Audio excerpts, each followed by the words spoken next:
The War Council chamber of the Kraith Dominion buzzed with laughter. Fresh recruits, scales still bright with youth, crowded around a glowing projection table that displayed a small, blue-green world called Earth.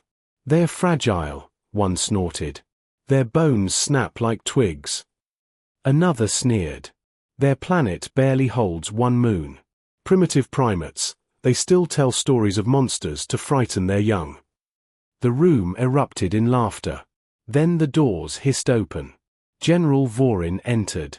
His silhouette filled the doorway, tall, scarred, one arm cybernetic, the other bearing the marks of countless wars. The laughter died instantly. Vorin was a legend, 3 campaigns, 7 victories, and the weight of too many ghosts behind his single living eye.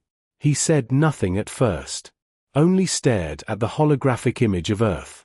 The faint twitch of his metal fingers was the only sound. Finally, he spoke. His voice was a low growl that filled the room. "You mock them, because you think you understand them." He turned, gaze sharp as a blade. "You do not." One bold soldier stepped forward. "General, with respect, they are only humans. What is there to fear?" Vorin's eye locked on him, cold and steady. "Everything." He tapped the console, and the projection changed. Gone were the neat planetary charts, replaced by raw, unfiltered footage. "My first campaign," he said quietly. "The siege of Titan's Ridge. We outnumbered them 12 to 1. We struck their cities, their supply lines, their homes. They fell back, yes, but not to surrender." The hologram flickered to scenes of ruined cities, humans turning wreckage into traps, using pipelines as weapons, their own wounded as bait. "They fell back," Vorin continued, "to draw us in." He gestured at the images. "They do not fight clean wars. They do not wait for orders when survival is at stake. They adapt." The hologram shifted again, human medics turning hospitals into ambush points, civilians smuggling ammunition beneath rubble, soldiers using their own bodies to block artillery sensors. A young officer frowned. "That's not strategy. That's desperation." Vorin turned on him, his voice sharp as thunder. "Desperation." He slammed his metal fist against the table. "That is strategy." He began to pace, his tone rising. "We fought them on Vega Gate. They were starving, out of weapons, and still they came. With sharpened scrap, with chemical fires, with their teeth." He paused, his eye distant, remembering.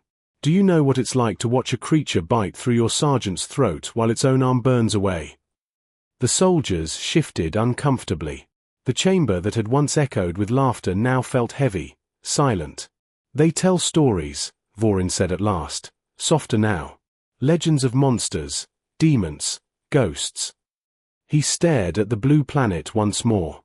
"We thought those tales were foolish, until we realized they become the monsters they imagine. They take the fear we give them, and they wear it like armor." A recruit's voice trembled. "Then, how did we survive?" Vorin's metallic hand clenched. "We didn't." The word hung in the air like a blade. "The ceasefire you celebrate? It wasn't victory. It was mercy."